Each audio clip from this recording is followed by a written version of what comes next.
Ora, boa tarde a todos.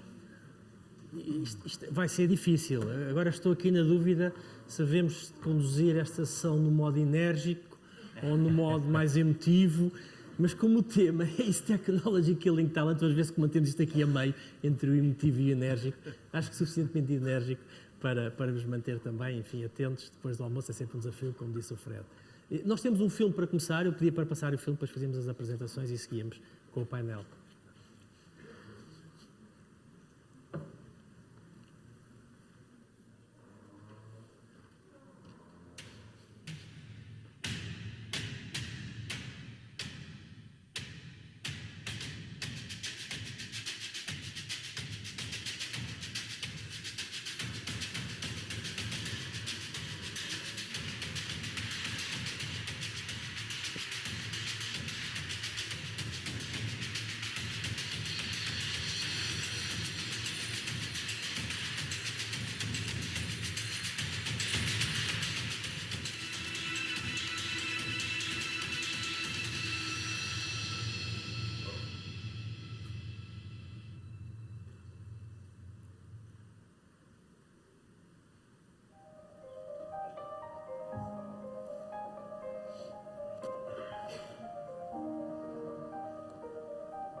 Fear of AI that I subscribe to. AI is part of a trend that's been going on for the last 30, 40 years or more of computer automation, and that's been impacting jobs and labor. And I do think we need to think very carefully about the social impact here.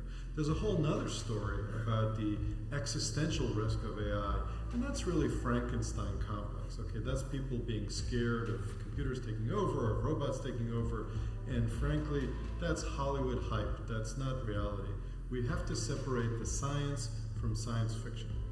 I can imagine a world where people are freed of drudgery.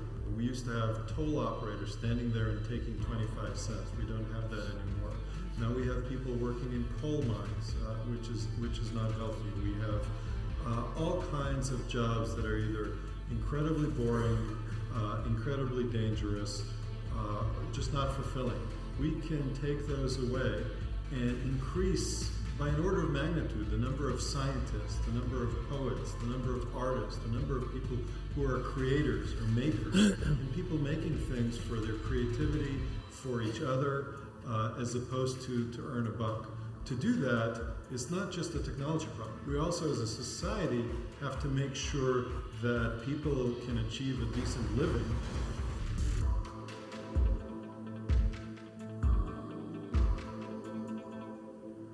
Olá, o meu nome é Cristel, eu sou a fundadora do projeto Nomadismo Digital Portugal. Convidaram-me para explicar melhor o que é isto do nomadismo digital. Então vamos lá. Nomadismo digital é o nome dado ao estilo de vida dos chamados nómadas digitais. E o nómadas digitais é, tal como o nome indica, pessoas que não têm uma localização fixa, que não precisam de estar num local fixo para poder trabalhar, porque podem fazê-lo a partir de qualquer lugar do mundo, graças ao digital, graças à internet. Portanto, têm um trabalho remoto, que lhes permite estar a trabalhar em Lisboa, no Porto, na Tailândia ou na Califórnia, que é precisamente onde eu estou a viver desde 2017 e eu própria trabalho remotamente para clientes, maioritariamente em Portugal. Portanto, trabalho remotamente, sou uma nómada digital. Voor mij digitale nomade zijn, dat is vrijheid, vrijheid van locatie om te kunnen werken, maar ook vrijheid van uren om te kunnen werken. I call home actually where my friends are or where I am with my wife. The stress in the life and, going in and doing the daily grind every day, 8 till 6, that really wasn't attractive to us.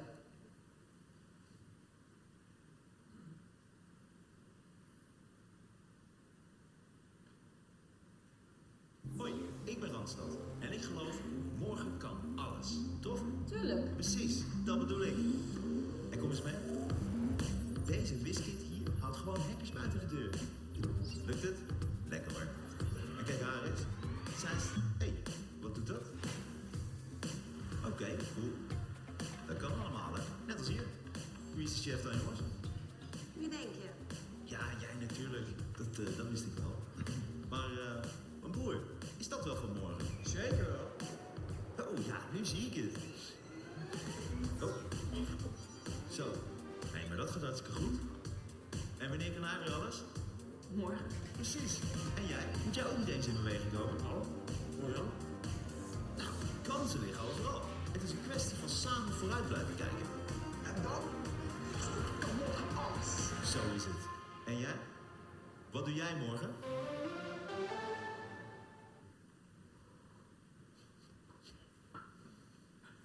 Muito bem.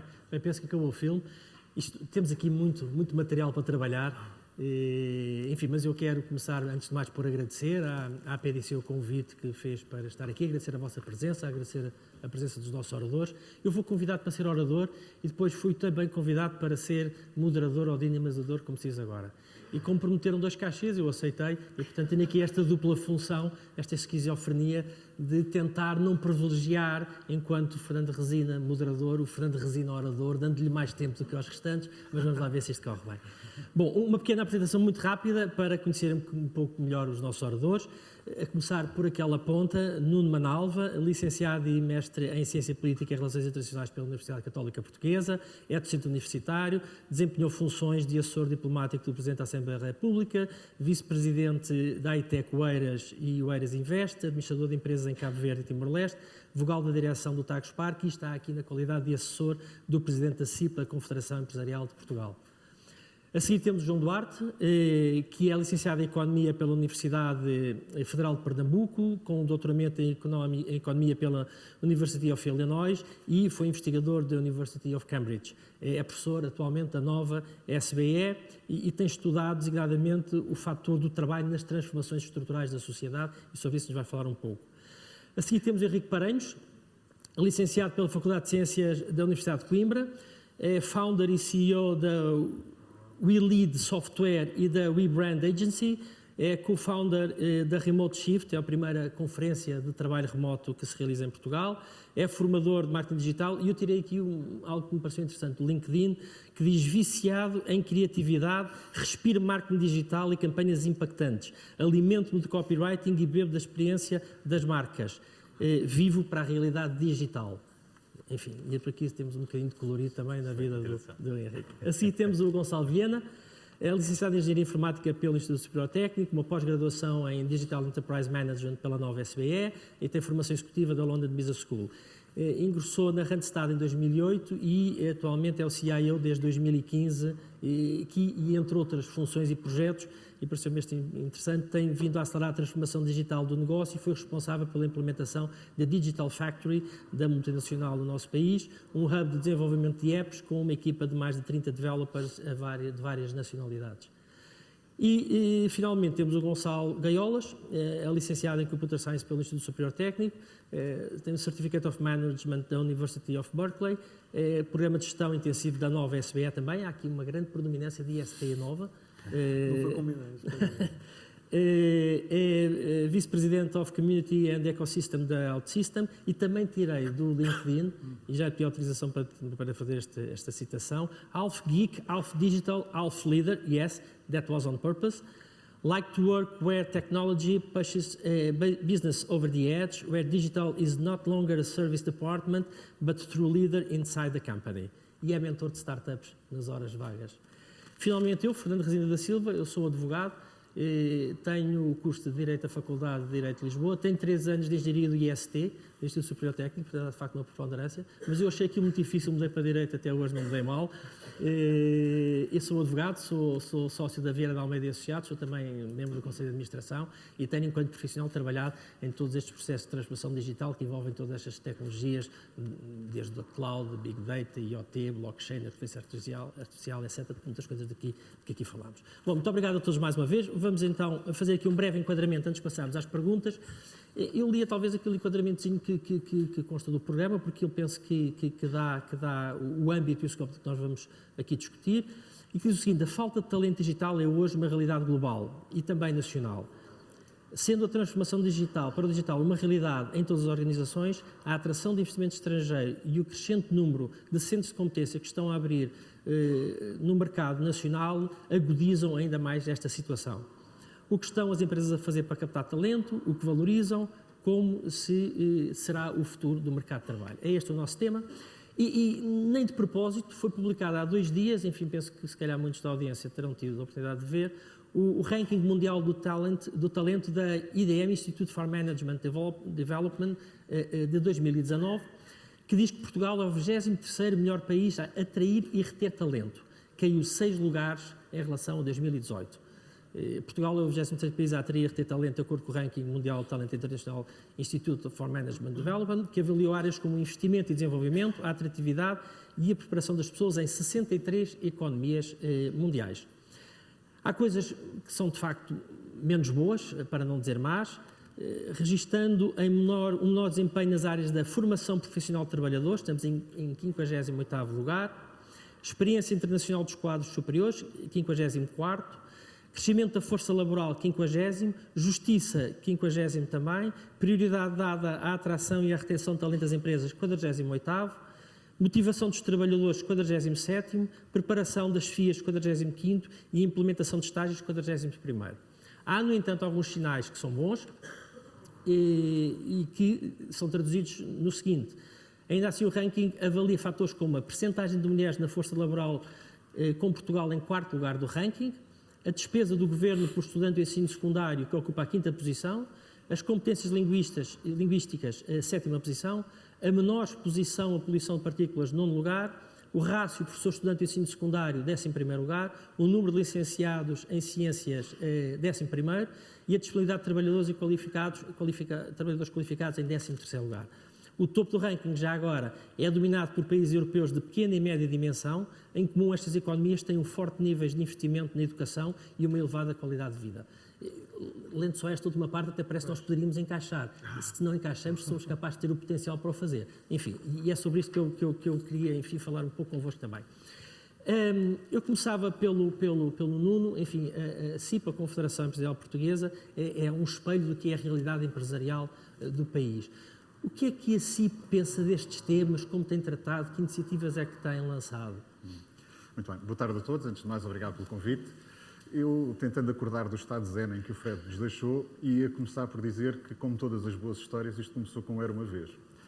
A CIP, representando cerca de 150 mil empresas, tinha no diálogo em sede de concertação social um conjunto de preocupações que, junto dos restantes parceiros sociais e com o Governo, tentava alertar para o impacto daquilo que nós consideramos uma revolução silenciosa que estamos a viver e cujos efeitos nos próximos 10 anos consideramos nós que serão avassaladores. Tentámos alertar para um conjunto de necessidades de aumentar o grau de produtividade e competitividade da economia portuguesa, mas sobretudo prepará-la para as grandes transformações que aí vêm. No dilema que o Fred nos apresentou de princípio, por muito que apresentássemos, por muito que vivêssemos, no fim do dia todos retinham apenas que nós tínhamos uma determinada posição sobre o salário mínimo nacional ou sobre o banco de horas e não nos ouviam sobre rigorosamente mais nada.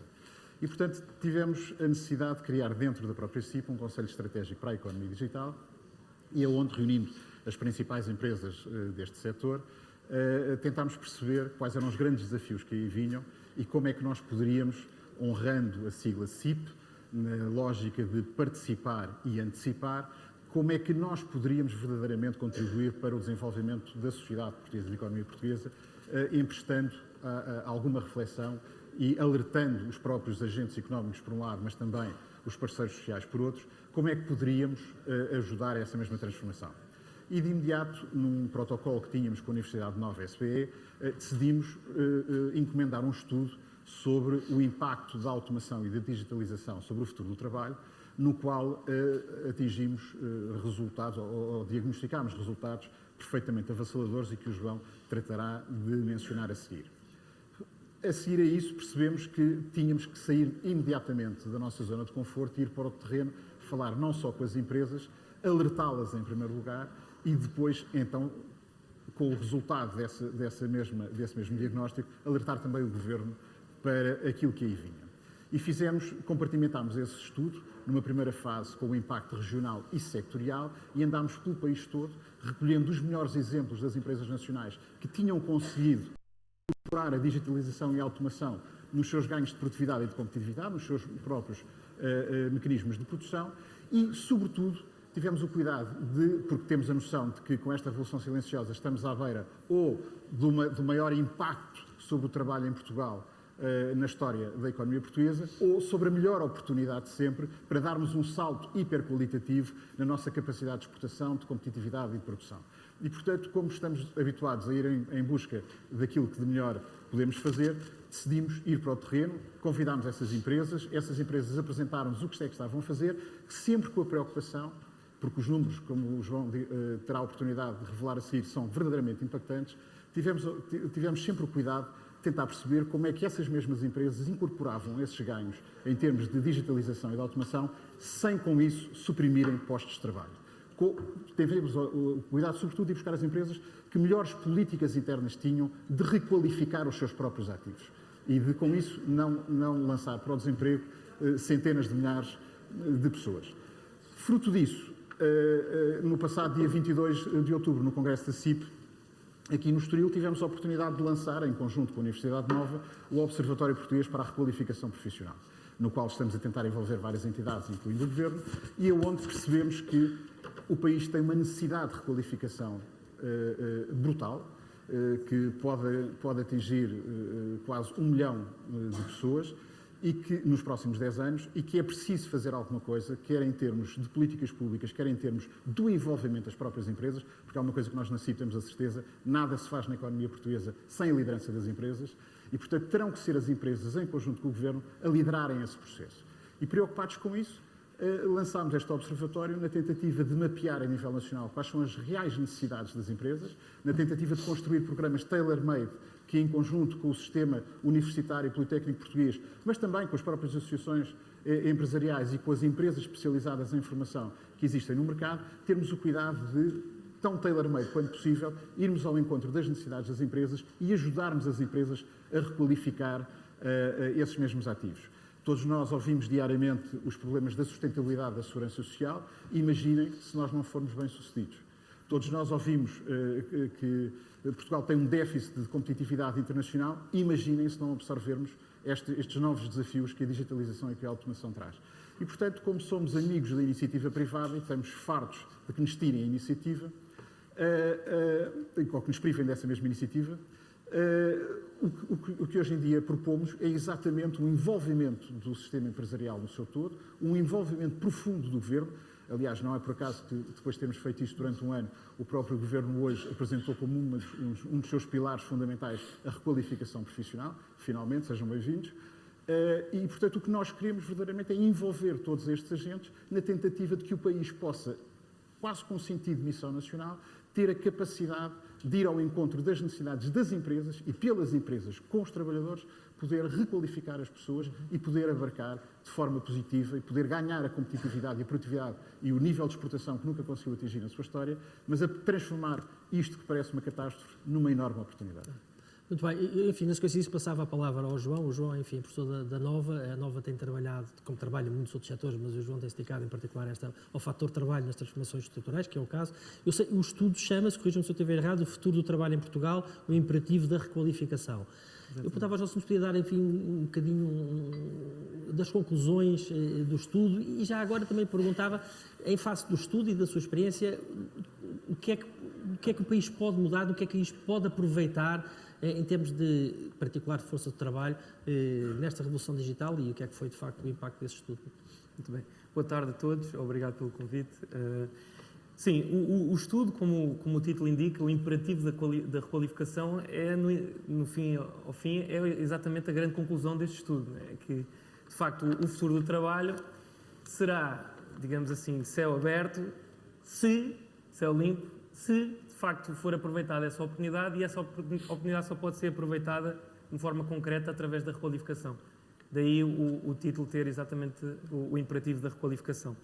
Porque a nossa análise inicial deste estudo, que leva a uma análise minuciosa de qual é a probabilidade de ser automatizada cada tarefa que é desempenhada em Portugal, E, portanto, olhando para todo o tecido, tanto em termos de composição de setores como de composição de ocupações e tarefas dentro destes setores, portanto, esta análise minuciosa, quando é agregada a nível nacional, chegamos à conclusão que 50% das horas trabalhadas em Portugal podem ser automatizadas hoje, com tecnologias que já existem hoje. Portanto, estamos a falar de metade das horas trabalhadas, que em termos de equivalentes a tempo inteiro, de um trabalhador, um posto de trabalho a tempo inteiro, equivale a 1.100.000 postos de trabalho, até 2030. Portanto, se houver aqui uma adoção média, fazemos alguns cenários, porque é impossível ter uma ideia precisa, mas uma adoção algo conservadora da adoção face a este potencial da automatização, chegamos à conclusão que quase um quarto da força de trabalho faz sentido que deixe de existir da maneira que existe hoje, okay?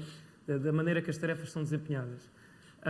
E também, obviamente, esta tecnologia levará, na nossa conclusão de estudo, a um aumento da produtividade e com isso o rendimento do país. E com este rendimento também vem um aumento da procura e também vem a criação de novos postos de trabalho que irão fazer frente a esta nova procura. E estes novos tipos de produtos que também pedem, requerem novas maneiras diferentes de trabalhar. E, portanto, chegamos à conclusão que, nesse caso, poderíamos chegar a uma criação de 600.000 postos de trabalho. Portanto, 1.100.000 menos 600.000, mesmo assim, seria um gap muito elevado. Portanto, aqui estamos a falar de 500.000 postos de trabalho que potencialmente poderiam estar em causa aqui. Mas, contas à parte, quanto vai ser criado, quanto vai ser perdido, o fato é as tarefas, conforme existem hoje, vão deixar de existir e vão ser necessárias novas tarefas a ser desempenhadas e que para isso vai mudar, portanto, o perfil de características que precisamos da força de trabalho existente. E chegamos à conclusão que 700.000 pessoas terão de fazer um update dos seus skills, ou a nível vertical, a nível de especialização, ou horizontal mesmo. Quer dizer, uma mudança completa do paradigma de skills que existe hoje. E, portanto, 700.000 pessoas até 2030, estamos aqui a falar aproximadamente 13% da força de trabalho. Portanto, mais ou menos 70.000 pessoas ano que necessitarão de fazer um update nos seus skills. Portanto, de facto, eu não quero ser aqui o profeta da desgraça, mas eu quero mais ser um profeta da oportunidade. Portanto, aqui, ao mesmo tempo que de facto é mau que desapareçam, possam potencialmente desaparecer aqui postos de trabalho, a verdade é que também irão aparecer estes postos de trabalho, estas tarefas serão obsoletas não só em Portugal, mas em toda a parte do mundo. Hoje em dia a economia é global e, portanto, aqui surge uma oportunidade, como aparece em qualquer revolução ou grandes mudanças na economia, que existe aqui, como o Nuno bem falou, uma oportunidade de dar um salto qualitativo, isto é, estas tarefas que vão deixar de baixo valor acrescentado, repetitivas, né? Algo até, se pode, como argumento do vídeo, até chatas do dia-a-dia, que tiram até qualidade ao trabalhador, vão deixar de fazer sentido e novas tarefas de alto valor acrescentado vão surgir na economia. Eu penso que o principal problema, se calhar, é essas vão desaparecer inevitavelmente, porque pela inércia e pela velocidade que as coisas levam, vão desaparecer. O esforço vai ter que ser criar as novas que vão reconverter-se ou criar os novos, não é? Sim. Esse é, de facto, um grande desafio. Sim. E isso é possível fazer enquanto país estamos preparados para o fazer? Eu creio que no momento, em termos de características, existem duas coisas aqui. Uma é as características básicas em termos de educação e personalidade, própria cultura do país. E nesse sentido eu acho que existe aqui sim uma grande oportunidade, no sentido de que a força de trabalho em Portugal é vista assim como flexível e com grande capacidade de adaptação. E essa base acho que está lá. O segundo parte que não creio que está e temos que investir fortemente é a formação ao longo da vida, isto é, dar as oportunidades a estas pessoas que têm capacidade de adaptação de se de facto conseguirem adaptar à realidade, às necessidades reais das empresas. E este sim é de facto o tal imperativo da requalificação. É fundamental que estas novas oportunidades possam ser agarradas e que as empresas aqui tenham um pool de trabalhadores capaz de fazer frente a estas novas necessidades para que elas não tenham que olhar para fora e outras alternativas de preencher estas novas tarefas que vão inevitavelmente acontecer. Muito bem. Bem, tivemos aqui uma visão de helicóptero já do que é a realidade portuguesa em termos mais ou menos horizontais do setor empresarial. Vamos agora a um caso concreto. E passava a palavra ao Henrique. O Henrique é fundador de uma empresa de marketing digital que trabalha exclusivamente de forma remota, com pessoas espalhadas pelo mundo inteiro, ou pelo menos grande parte do mundo, vários continentes. Penso que é das poucas, se não for a única, que trabalha nesse modo, pelo menos nesse setor. Quando sei, sim. Quando sabe é a única. Pronto. Que desafios é que este modelo de trabalho apresenta, não só em termos da tecnologia, como das pessoas? Quais são os desafios, realmente, esta realidade que é completamente diferente de uma realidade tradicional de ter as pessoas no mesmo local, a trabalhar debaixo do mesmo teto? Sim, Fernando, antes de mais, boa tarde e obrigado pela introdução também e tão bem pescado foi do meu LinkedIn. E boa tarde aos colegas do painel também e a todos que aqui nos assistem. Sim, realmente a minha presença aqui é de quem tem, não só trabalha remotamente, mas que tem um negócio e vários negócios a operar de forma exclusivamente remota.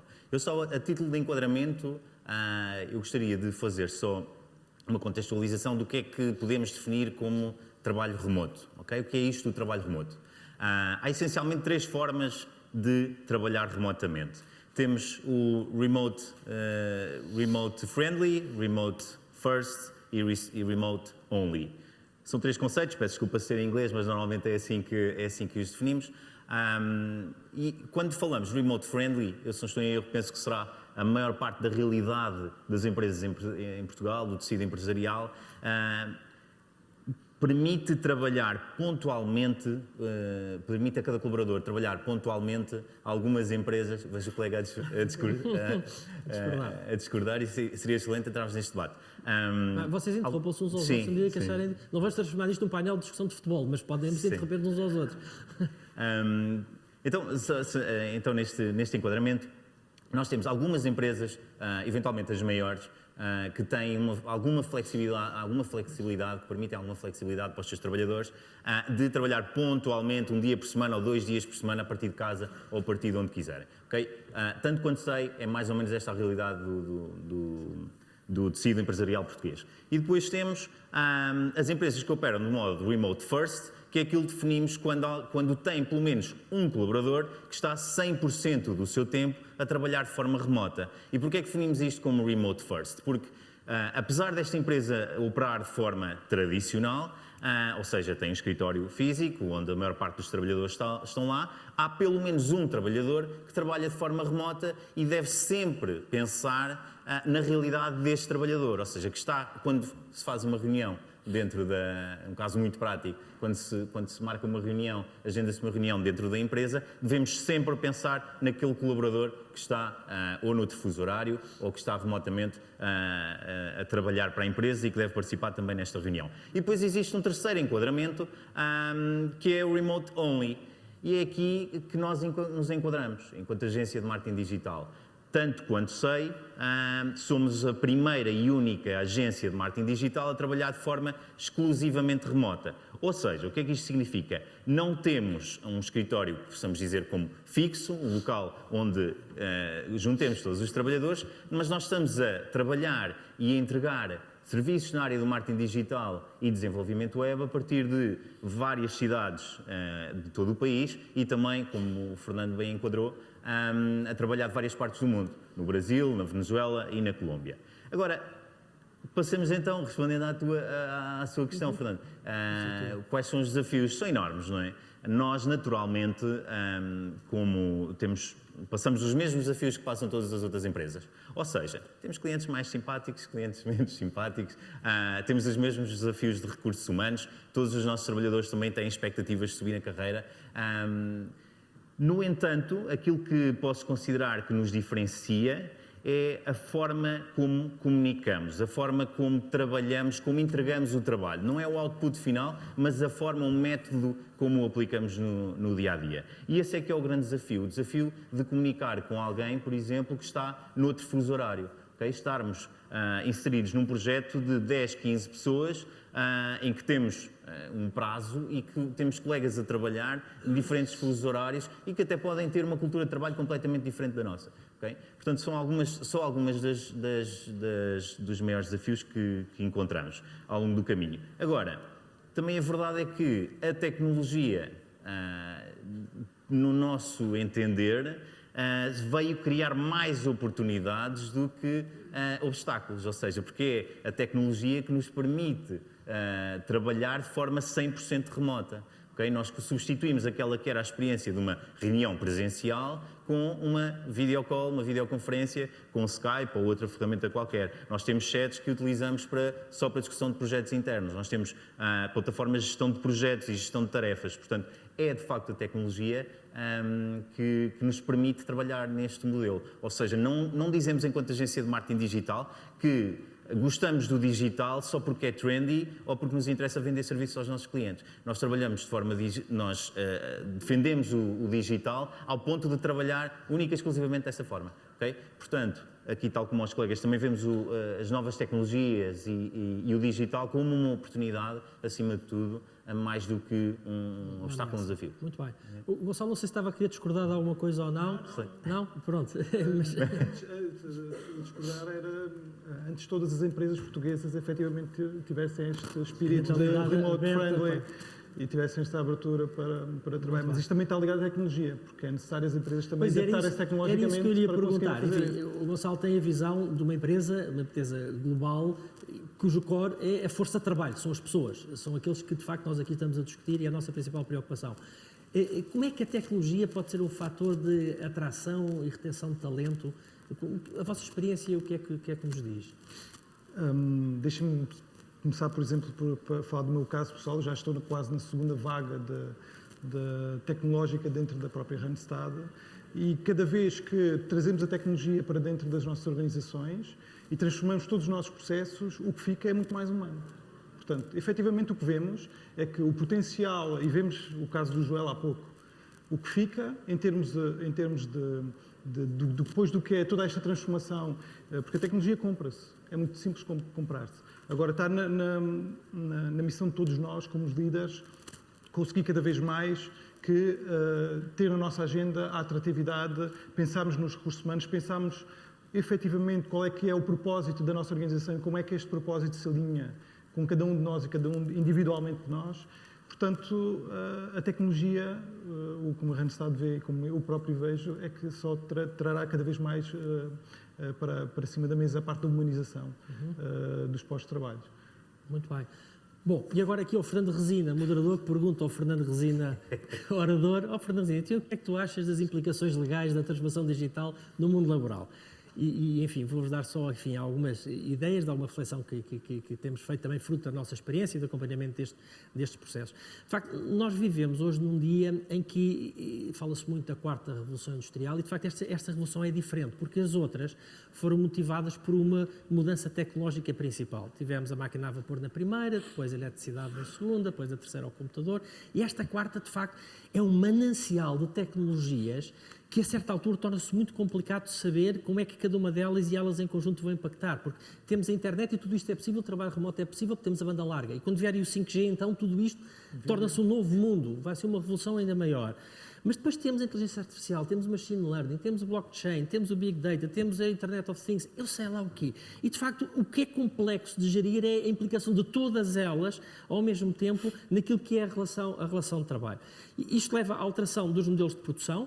De repente temos a máquina ao lado do homem, quando não temos a máquina a substituir o homem, e se leva a que as competências, já falámos um bocadinho disto aqui, sejam as velhas competências, mas nós precisamos de novas competências, e como é que nós vamos transformar as velhas competências em novas competências. Isto tem uma implicação depois que é, de facto, a transformação da relação laboral, e é essa que nós nos preocupa, ou aquela que mais nos debruçamos, e aquela que, do ponto de vista da manutenção dos postos de trabalho, da qualidade de vida, da ocupação das pessoas, nos leva a pensar. E, de facto, são aqui alguns aspectos, e são apenas alguns, dos desafios legais desta era em que vivemos.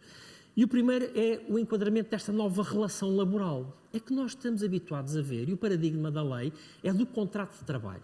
E o contrato de trabalho é muito claro e é assim há muito tempo. Há uma subordinação jurídica que se traduz em duas coisas principais, que é a orientação e é o poder disciplinar, o poder de orientar e o poder disciplinar, e está tudo concebido para pessoas a trabalhar nos meus meios de produção, nas minhas instalações, onde eu fixo o horário de trabalho, onde eu dou as orientações, e tudo isto é colocado em causa. E eu, de repente, tenho trabalhadores que nem sequer conheço, porque eu posso nem sequer conhecê-los. Eu tenho trabalhadores que estão a trabalhar noutros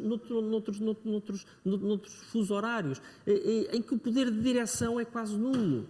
Onde eu me preocupo, de facto, já não é se ele está a trabalhar ou não está a trabalhar, é que ele me produz um resultado. E, portanto, há aqui uma série de paradigmas do contrato de trabalho que são colocados em causa de uma forma dramática. Porque a realidade hoje em dia de colaboração entre as pessoas e as empresas não se encaixa no que é o conceito de contrato de trabalho atual da lei. Isto leva, e nós temos a assistir a isto, é uma fuga ao enquadramento ao contrato de trabalho. E começamos a ver estabelecimento de relações com entre empresas e colaboradores que já não estão a abrir o contrato de trabalho, mas são os próprios colaboradores que já não querem. E o contrato de trabalho que foi construído para defender o trabalhador, que está numa posição mais fraca, faz uma entidade empregadora, ele próprio diz, não, eu não quero contrato de trabalho, porque eu não quero estar sujeito a um poder de direção, não quero estar sujeito a um poder de fixação do horário, não quero que me marquem as férias, sou eu que trabalho tudo. E, portanto, o conceito de contrato de trabalho aqui está definitivamente colocado em causa e é preciso repensá-lo. Outro aspecto, a discriminação via algoritmo na contratação. É um aspecto que nós nos temos também assistido. As grandes empresas, e não são precisos ser muito grandes, nós somos uma empresa que tem 400 e poucas pessoas, recebemos milhares de currículos por ano. E as empresas cada vez mais, a Randstad sentirá este desafio, começa a recorrer à inteligência artificial, por exemplo, a plataformas com inteligência artificial, para fazer seleção. Isto tem perigos de discriminação que são complicados e levanta problemas legais também, porque a discriminação não é possível de acordo com os fundamentos básicos do que é a nossa Constituição, do que é a nossa lei.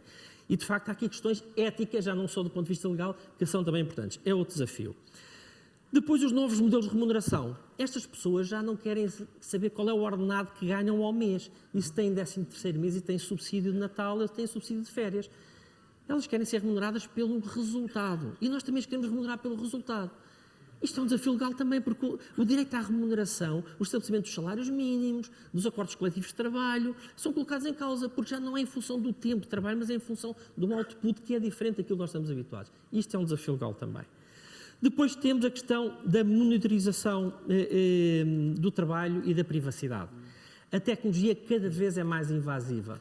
E principalmente quando nós estamos a falar de trabalho remoto, e aí também é, porque eu tenho formas de monitorizar o que está a ser feito, mas nas instalações a tecnologia é cada vez mais invasiva e nós temos depois o RGPD, que é essa coisa fabulosa e que felizmente para os advogados e para as empresas tecnológicas em bom tempo surgiu, para as empresas ainda é um desafio. Enfim, eu penso que apesar de todas as empresas estão a perceber que pode transformar-se numa vantagem competitiva também, ter a oportunidade de pôr as suas bases de dados, o seu tratamento de dados pessoais em ordem e daí terá valor, mas de facto é cada vez mais intrusiva e portanto temos aqui um desafio legal também.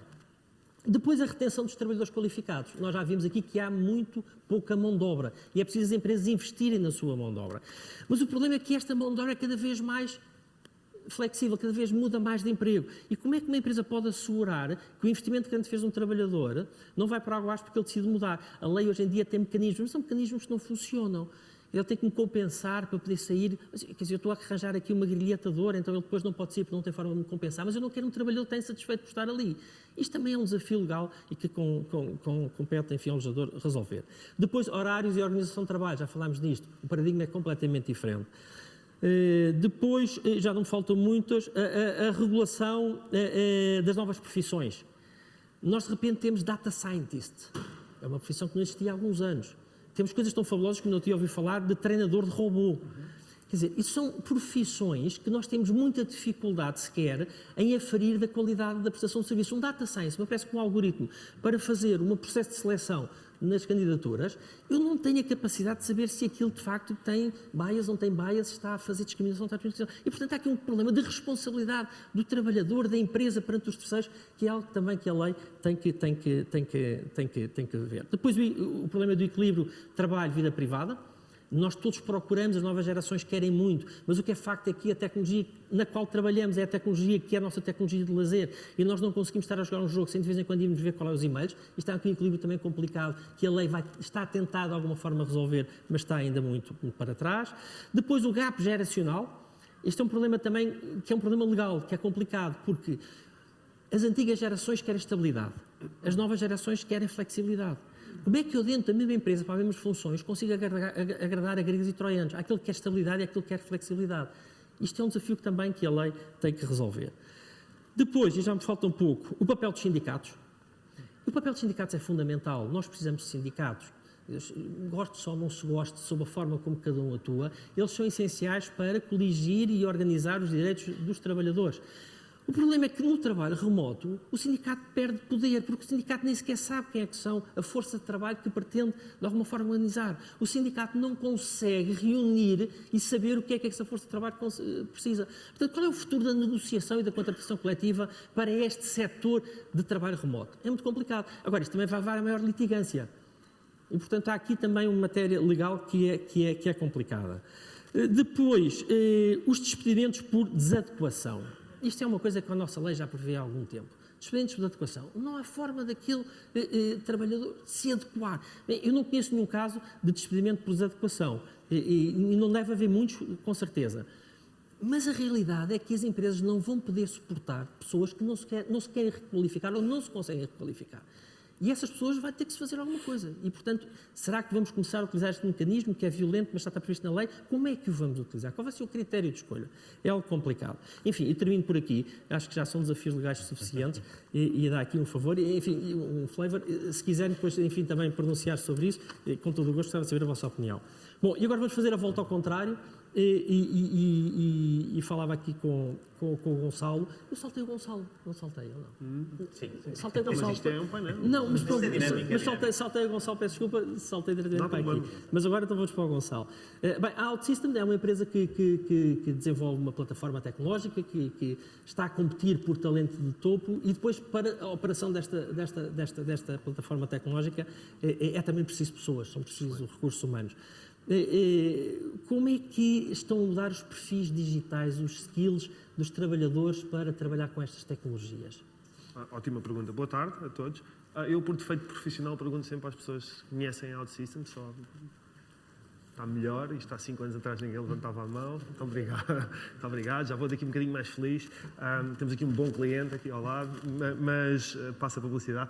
Mas, portanto, voltando à pergunta, sim, a OutSystems tem uma posição aqui interessante porque nós estamos ativamente, como todas as outras empresas, à procura do melhor talento possível, e talento muito, muito específico. Nós precisamos de engenheiros informáticos de topo para desenvolver a plataforma que desenvolvemos. Ao mesmo tempo, a promessa que nós fazemos para o mundo e a promessa que fazemos aos nossos clientes, nós operamos em 52 países diferentes, é que cada vez menos eles vão precisar de engenheiros informáticos de topos para poderem participar ativamente e eficientemente na economia digital. E, portanto, nós estamos aqui numa posição muito interessante em que ainda precisamos destas pessoas. Já vou falar um bocadinho o que é que nós vemos e também o que é que nós vemos para os nossos clientes. Eu diria, começando pelos nossos clientes, que são obviamente aqui a parte mais importante, nós acreditamos que há uma trend grande no mundo, que é esta trend de melhorar a participação das pessoas nos workflows digitais e nos ecossistemas digitais. Sejam isto profissionais de IT típicos ou pessoas que estão ali na franja do IT e que a pouco e pouco querem começar a trabalhar em tecnologia. Nós hoje temos casos absolutamente incríveis de empresas que se transformam usando conhecimento que está dentro de casa e pessoas que naturalmente não estariam dentro do departamento de tecnologia ou de IT, mas que, por conhecerem muito do negócio e usando plataformas como a OutSystems, conseguem rapidamente começar a contribuir sem sacrificar o lado do controle, que hoje é muito importante, o lado da segurança e o lado do controle para o IT. O meu rolo hoje em dia na OutSystems é ajudar os clientes a encontrarem estas pessoas. Nós temos mesmo assim, há milhares de pessoas em falta na tecnologia OutSystems no mundo inteiro e, portanto, vemos as pessoas a ficarem criativas. Cá em Portugal, há pouco tempo, tive com uma pessoa que era a profissão, antes de ser programador OutSystems, era ser padeiro.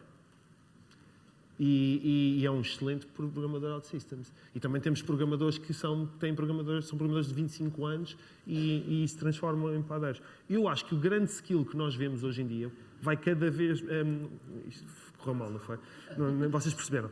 O grande skill que nós vemos hoje em dia vai deixar de ser esta especialização tecnológica, que é cada vez menos... portanto, as empresas como a OutSystems vão continuar a subir, a descer a barreira de dificuldade e a subir a capacidade de pessoas entrarem dentro deste mercado e vão passar a ser coisas muito mais interessantes como a criatividade, como a capacidade de perceber uma jornada de um ser humano que está do lado de lá, como a capacidade de ser...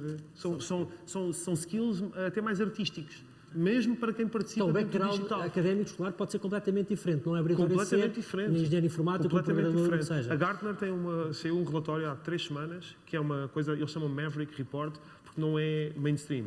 E eles dizem, os melhores pessoas dentro do mundo digital do futuro vão ser pessoas de humanidades e de artes. Porque, naturalmente, já pensam no ser humano que está do lado de lá. E, portanto, à medida que a barreira da tecnologia fica cada vez mais pequena, já não é uma coisa de pessoas de sistemas, passa a ser uma coisa de pessoas que são criativas. E nós vemos a nossa missão no mundo é... falávamos ali do boring. A nossa missão do mundo é remover as coisas que são boring, que são chatas, que não têm propósito, para depois podermos, seja a pessoa um técnico de excelência, seja a pessoa um padeiro, para depois podermos trazer essas pessoas era libertarem a sua criatividade dentro das Gonçalo, organizações. mas isso é fácil de fazer. Não. Eu percebo, Por isso é que nós temos eu um percebo negócio. isso. No outro dia, eu falava com o CEO de uma empresa de Data Science, que tem Data Scientist, e eu dizia, deves ter imensa dificuldade em encontrar pessoas, porque geralmente o perfil, se calhar, é pessoas de matemática, pessoas de... Ele dizia, não, estás enganado, eu tenho psicólogos, tenho filósofos, tenho bioquímicos, eu preciso de pessoas que pensem. Mas a minha pergunta é, está bem, quer dizer, mas o processo de reconversão dessas pessoas, ou de formação dessas pessoas, não deve ser fácil, porque a ideia que há, corrija-me se eu estiver errado, é que é muito difícil de aprender a trabalhar em tecnologia. Deixe-me, se posso. Nós tivemos durante 3 anos, creio, uma academia em que fazíamos exatamente isso. Reconvertíamos pessoas de background que não eram de tecnologias de informação, não eram de engenharia, em developers de OutSystems, onde temos, por exemplo, exemplos de enfermeiros, padeiros, como tu dizias. E o que era essencial aqui? Era entender a motivação. Portanto, o primeiro ingrediente importante no nosso processo de seleção destas pessoas era entender que realmente tinham motivação para mudar. E depois, com um conjunto de assessments e testes, era possível entendermos se tinham aquela capacidade de raciocínio lógico que era essencial, no fundo, para aprender a metodologia. E em 6 meses conseguíamos, efetivamente, ter pessoas a entregar valor, a construir aplicações e a integrar o mercado de trabalho. E estas pessoas, hoje em dia, vamos ao LinkedIn e vemos e progrediram na vida como nunca conseguiriam ter feito no passado. E isto é extremamente importante. E é extremamente importante estar cada vez mais na agenda das empresas. Enfim, eu já agora sou só o Gonçalo, novamente, só para completar o raciocínio e também para lhe perguntar o seguinte. Mas este processo de democratização da tecnologia dentro das empresas é um processo que pode ser feito com velocidade? Tem perigos? Como é que é a vossa experiência nesse aspecto? Tem com certeza perigos. Essa generalização ou democratização da tecnologia dentro da empresa? O que me parece é que nós estamos no meio desta transição e, portanto, ainda dá muito jeito a muitos dos meus peers da indústria de tecnologia fazer as pessoas acreditar que isto é muito difícil e que é impossível, não é? E obviamente tem desafios, mas dá muito jeito, porque nós vivemos num mundo de complexidade. Enquanto eu comandar a complexidade, eu posso comandar mais dinheiro às pessoas. Ao oposto de pensar, não, vamos democratizar isto de uma maneira que depois também não... O grande perigo da democratização é que depois as coisas mal feitas caem sempre no colo do Gonçalo. Não é? Que é, eu ponho pessoas ali a fazer tudo e o padeiro está a fazer as coisas mal feitas e o Gonçalo depois tem que ser o bombeiro e que vai resolver isto. E, portanto, o que nós acreditamos que há uma maneira, que isto não é um trade-off impossível de resolver. Não é mesmo um trade-off impossível de resolver. Há estratégias, há maneiras, há tecnologias, há processos para fazermos isto muito, muito rapidamente. Há empresas dos Estados Unidos, a Home Depot, penso que não me engano, reconverteu 20 mil pessoas das caixas e das operações para dentro da equipa digital deles, porque estas pessoas já percebem naquele negócio. Portanto, este exercício é muito mais fácil do que encontrar uma pessoa de engenharia de informática que perceba do negócio de retalho. E isto vai ser cada vez mais... mais barato. Muito mais barato, muito mais rewarding, tem valor para a comunidade, porque estamos novamente a elevar a pessoa está a ter ali um foco muito grande. Eu queria só pegar na alguma coisa ali que o Nuno disse. Nós observamos isto, o Nuno e eu gostei muito do que o Nuno e o João disseram. Nós estamos completamente interessados em participar no processo de requalificação, como é óbvio, porque o que nós vemos hoje em dia é que há milhares de pessoas, milhares de portugueses, que hoje em dia nós vemos este número quase com uma frequência semanal. Há milhares de portugueses a trabalharem em tecnologia, remotamente ou não remotamente, de Portugal para fora. Literalmente milhares de portugueses. Estou só a falar do ecossistema OutSystems. Nós temos uma boa mão de obra. Temos. E, portanto, eu acho que é uma oportunidade. Eu sou da escola da oportunidade. Eu acho que é uma oportunidade incrível. Completamente, tecno-otimista. Uma oportunidade incrível de Portugal pegar nestas tecnologias, nesta flexibilidade, nesta criatividade e servir muitos mercados distintos. Nós temos portugueses no ecossistema OutSystems a trabalhar para 45 países a partir de Portugal. Muito bem. Bem, não tens muito tempo, mas a ver se consigo fazer uma pergunta a mais cada um. Eu perguntava ao Gonçalo, vocês vivem de recursos humanos. Como é que isto vai impactar a vossa atividade? Vocês sentem que o vosso futuro está ameaçado pela redução da necessidade de recursos humanos? E encapsulava já aqui outra pergunta. Onde é que vocês estão a sentir já a substituição do homem pela máquina, pela tecnologia? Onde é que a tecnologia já está a sentir-se que está a libertar pessoas? Eu trabalho todos os dias, arduamente, para garantir que eliminamos os recursos humanos como eles são e como eles hoje em dia estão no setor. Porque realmente não é humano, a maior parte das relações ainda são muito administrativas, ainda há muito trabalho, 40%, falámos há pouco, 48%, são tarefas completamente administrativas e está no nosso trabalho, e já passei por isso vários exemplos dentro da Randstad, em que cada vez que nós automatizamos e trazemos todos os processos que não acrescentavam valor e que os talentos e os nossos clientes não valorizam e que querem que seja exatamente cómodo, a Amazon tem uma coisa muito engraçada porque eles conseguiram separar duas coisas. É o buy do shop. Portanto, o buy é aquela experiência que nós queremos não pensar nela e simplesmente carregar num botão e aparece em casa o nosso produto. E o shop é quando queremos exatamente uma experiência humana. Portanto, e nós temos de estar focados na experiência humana. E tudo o que for a parte do buy tem que ser automatizado e tirar partido das ferramentas. Portanto, trabalhamos arduamente no dia-a-dia para garantir que assim o é. Quase diria, trabalham diariamente para matar o vosso negócio. Exato. E preparar o futuro. E preparar o futuro num negócio ligeiramente diferente, ou bastante diferente, não é? Muito bem. Henrique, voltando ao vosso modelo de trabalho, e eu acho que você é um bom exemplo de como é que isto vai evoluir e se vai generalizar, do que é que vocês sentem mais a falta? O que é que vos angustia mais? São coisas como, por exemplo, o facto de terem pessoas em várias partes do mundo e terem uma lei aplicável e uma relação aplicável que pode ser tão variada quanto as pessoas estão nos diferentes países? Ou é mais até a questão do contacto presencial, físico, ter as pessoas perto? Do que é que vocês sentem mais a falta?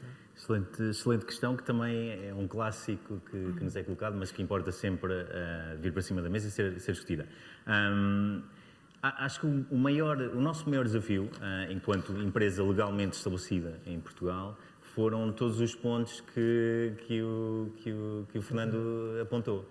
Mais do que... Eu lembro-me há uns anos, quando eu falava que queria abrir uma empresa completamente remota a partir de Portugal, toda a gente me dizia: não vais conseguir clientes, não vão confiar numa empresa que trabalha remotamente, ou não vais conseguir ter uma equipa ou controlar uma equipa e saber o que é que cada um está a fazer a cada momento. Nenhum desses pontos foi questão ao longo do caminho, e já lá vão 3 anos.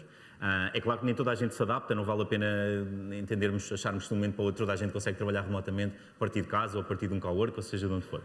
Não é verdade, mas os maiores desafios, os maiores obstáculos estão mesmo na parte que o Fernando apontou. Da legislação. Da legislação. E é efetivamente um grande desafio. Ou seja, considero que quando falamos de digitalizar mais o país e o tecido empresarial, quando falamos de trabalho remoto, temos de falar necessariamente, tem de haver necessariamente vontade política.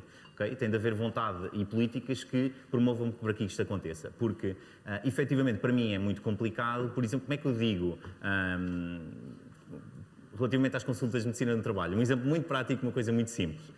Como é que eu coloco um médico de medicina do trabalho a ir a Viseu, onde eu tenho um colaborador, a ir ao Porto, a ir a Coimbra, a ir a Aveiro, coisas tão simples como estas. São grandes desafios. Eu quis colocar e quisemos contratar uma pessoa através de um estágio de reinserção social. A pessoa tinha mais de 40 anos e isto é uma das coisas que permite o trabalho remoto, ok?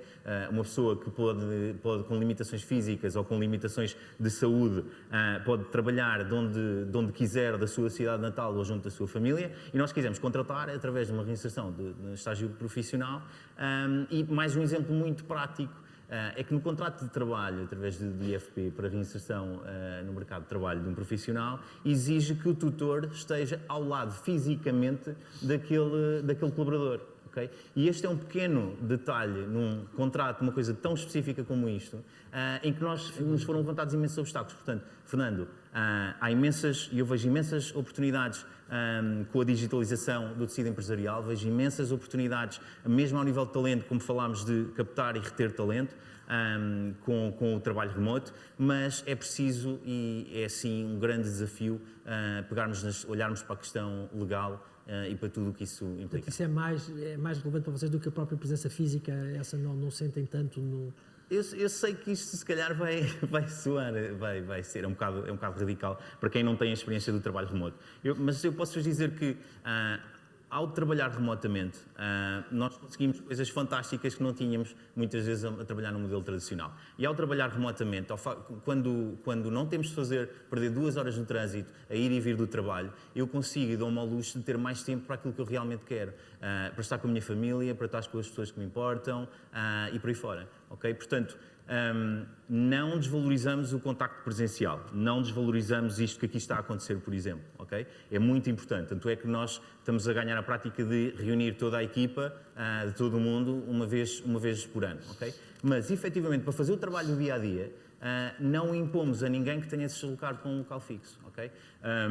Continuamos a ser seres humanos e seres sociais que precisam de conviver e de socializar. Agora, arranjamos outras formas de o fazer e tornamos o nosso dia muito mais produtivo, não estando em filas de espera, não estar a contribuir para horas de ponta e não estar em grandes centros urbanos. Repare só na possibilidade que nos permite a digitalização e o 5G, por exemplo, como falou há bocado o Fernando, e o trabalho remoto, na repovoação de áreas rurais e do interior do nosso país. Okay? Claro que é necessário haver vontade política e haver uma boa distribuição de internet, por exemplo, no interior do país. Mas o trabalho remoto me permite-me contratar pessoas de Castelo Branco e de muitas outras cidades no interior. Portanto, a nossa visão é super positiva e super construtiva e acreditamos que há enormes possibilidades para captar e reter talento com as novas tecnologias. João, eu voltava, enfim, um tema que já foi aqui falado e que tem que ver com a reconversão desta força de trabalho. E é possível, já vimos que sim, que é possível e o que é preciso fazer, mas como é que se pode acelerar isto? Enquanto país, o que é que se pode fazer? Porque o problema é da urgência, não é? Porque senão ficamos para trás e perdemos oportunidades dos negócios que, entretanto, vão parar a outras regiões e outras geografias que têm a capacidade de acelerar este processo. Como é que isto pode ser feito? Sem dúvida. Eu queria também, acho que, se me permitem, tentar resumir aqui a resposta que eu creio que o painel compartilha de se a tecnologia está a matar talento. Eu acho que a tecnologia não mata talento. A tecnologia seleciona talento. Isto é, a tecnologia quando muda, a tecnologia nada mais é do que uma expansão de fronteira de possibilidades, do que é possível fazer, e cabe a nós utilizar esta nova combinação de possibilidades ou não. Mas, portanto, eu acho que o que a tecnologia faz é, com estas novas possibilidades, é selecionar talento. Isto é, a tecnologia vai mudar qual é o talento que nós valorizamos. Quais são os tipos de talentos, talvez uns físicos previsíveis deixam de ser tão valorizados e outros mais cognitivos, mais criativos, tornam-se mais valorizados. A tecnologia simplesmente muda exatamente esta seleção de talento. Como, por exemplo, eu não quero aqui entrar num debate desportivo, mas se puxarmos um exemplo no desporto, nós gostamos sempre de dar exemplo de desporto, é a mesma coisa de que imaginemos que não existisse basquetebol, de repente quando se inventa a bola de basquete e inventa-se a cesta de basquete, nós damos mais valor a pessoas altas. Este talento torna-se importante quando antes em outros esportes, como por exemplo futebol, é menos relevante para algumas posições. Portanto, isto é o que a tecnologia faz. Como acelerar isto? Como acelerar as pessoas a descobrir o seu talento? Que às vezes nem sabem que a tinham, como às vezes, por exemplo, do padeiro foi dado aqui pelo Gonçalo.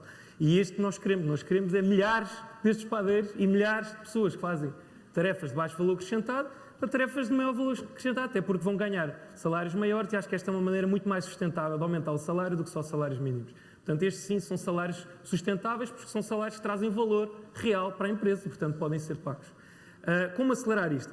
Eu acho que em tudo o que necessita de velocidade, principalmente quando os outros lá fora já estão a correr, nós vamos precisar de sprintar. Nós vamos precisar de correr muito mais para haver um catch-up aqui. E uma maneira de acelerar é sempre a economia, como nós, dentro dos nossos modelos, estudamos, nunca pode partir do modelo central. Isto é, quando as coisas mudam de uma forma extremamente rápida, é impossível um sistema central ganhar de um sistema descentralizado. E, portanto, aqui, assim como o Waze, ninguém sabe mais do tráfego do que os próprios condutores, que estão em tempo real a conduzir na estrada. E, portanto, se a estrutura de infraestrutura de estradas é algo estável e não existem acidentes, talvez um sistema central consiga ter algo de eficiente em prever onde vai haver tráfego, a que horas, etc. Agora, se a estrada toda a hora muda, que é exatamente uma mudança tecnológica, ou existem acidentes de percurso, nada melhor do que ter a informação a ser coletada das próprias pessoas que andam no trânsito. Portanto, o que nós precisamos é do Waze de requalificação. E é neste sentido que nós, ICIP, enquanto representante da Nova e ICIP, temos aqui a intenção de participar numa solução que, de facto, traga ao mercado português o Waze da requalificação. Isto é, nós precisamos, quem mais sabe quais são os novos talentos que são valorizados do que as empresas? Ninguém. Não vão ser os educadores, não vai ser o governo e às vezes nem os próprios trabalhadores, porque não têm esta noção. Portanto, as universidades... Portanto, a única maneira desta atualização acontecer em real time, de uma maneira rápida, é que toda esta informação seja absorvida em tempo real das empresas.